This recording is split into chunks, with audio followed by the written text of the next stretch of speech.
Well, we're going to start working on cleaning out the inside of the car, and as I've kind of talked about a little bit in previous videos, I believe the floors to be pretty solid overall. Honestly, I expect a little bit of pinholes or something, but you never really know until you look. But I was looking in, I cleared some of the larger interior panels out of the way so you can actually see a little bit. They're just sitting here. And they're all curled up in junk, so those will probably be throwaways. But yeah, everything looks to be good, but you never know until you get all the little junk out of the way. Like as an example, in those ribs, they're piled full of junk. There could be a hole underneath all that junk. I don't know. So we're gonna get all the big stuff cleaned out and kind of show you guys what I find a little bit, and then move on to I'm gonna vacuum it all out, and then kind of go over what was found and kind of see what exactly it is that we're working with. So first things first, I did pull down that major piece of headliner. I do have that one other piece to move, but I'll move that out of the way. This looks like some kind of it's a rocker molding for something, not for this car, so set that up out of the way. Don't know what to do with that. That looks like some other style of car. I don't think that's Mopar. Headlight bezels. Those are awesome to have.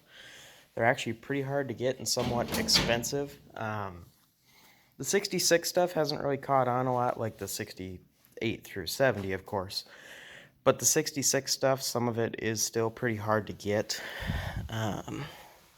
Got another set of trunk springs, so those are hinges, I should say, not the springs.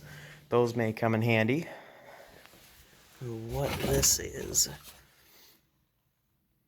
Positrack Limited Slip Oil Additive. Huh, interesting. I doubt that was for this car, but I guess you never really know. I know the rear end that's in it is not original. When I agreed to purchase the car, it didn't have a rear end in it, and we negotiated to have a rear end put in it for the sale of the car. So that is the story with that, and it does have 8 3/4 in it. So that'll be good.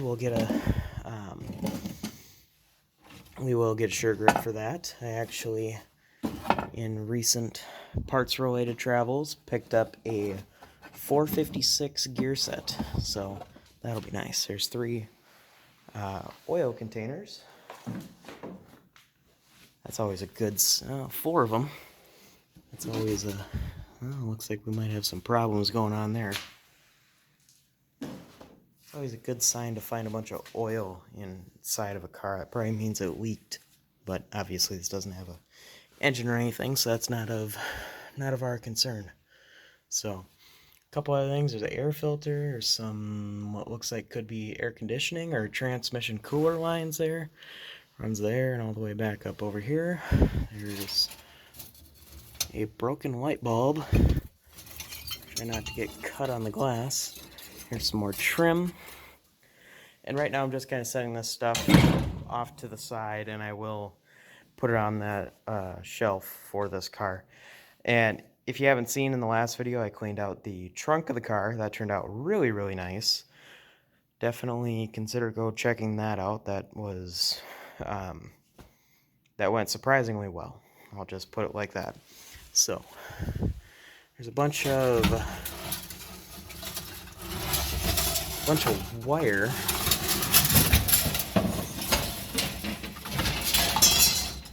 Here's the other rocker molding. I don't know what this wire is for, but I'll put that out of the way. Try not to get snagged on that. Here's the other rocker molding. I don't think these are for this car. Yeah, I highly doubt it. I mean, it's possible. I don't think so. The other one had like a 90-degree sharp turn on the end. I don't think that would be for this car, but I suppose I could be wrong. If you have any guesses on what they were, put it in the comments. Some sort of dash duct work. Set that up on the dash. More trim. Always good to have trim. That's one of the hardest things to track down sometimes is trim. Because everybody's worried about the condition of it, and everybody wants to find super nice stuff, and there isn't a lot of nice stuff to go around. So here's a Fender splash shield. We'll set that to the side. That actually looks like it's in really great condition, so we might use it rather than the one that's on that side is a little bit bent up. So it's a nice find. Here's the interior panel that goes here. I will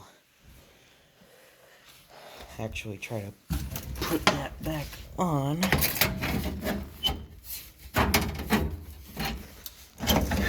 Up a little bit.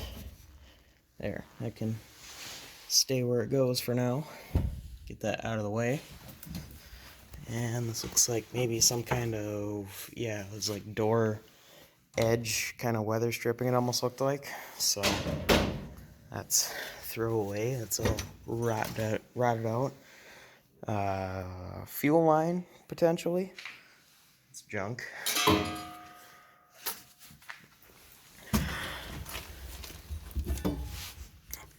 A metal pipe. You know, everybody needs a metal pipe. It's actually probably good for a cheater bar. So that's not a bad thing to have around the shop. Looks like the original seat belts. Looks like they've been unbolted already, so that makes my life a little easier. I can grab this line out of the way. Set this stuff to the side. Seatbelts up on the roof. And yes, I am setting things on the roof, but I'm being gentle and trying not to dent anything, so yes. Here's the ashtray. It goes right there. I don't know why that was taken out, but it was removed at some point for some reason. Air cleaner filter element. That's all bent up and the metal is rusty, so that's a throwaway. And there's some miscellaneous other wire, but well, there's a pair of door handles. It's a good find. They're pretty easy to come by, that style of door handles, because they used them for so many years on so many cars, but it's always nice to have stuff like that around, especially since the doors were missing them. Obviously they were taken off, so good to not have to track down other parts. There's one of these, which is kind of interesting because the other strap for this I found in the trunk, so that makes that complete. Not that that really matters, but kind of finishes the little part of that story at least. So let's see what else, what other large items do we have? And there's a lot of like little scraps and stuff. There's a screwdriver. Phillips head. Decent one. Free tools is always a good thing. So I was looking back at this, now that I got a screwdriver. Looks like floor pan is a little thin here. So I'll get in here with like a wire brush or something. Looks like some moisture settled in here at some point. I'll get a wire brush and clean that up, see what it looks like. Looks like it's, I mean, out here looks solid. In here seems solid. Back here solid. Up here seems, it's a little thin.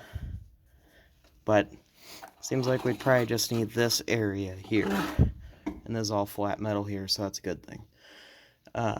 No like ribs or anything to try to conform to. So that's good.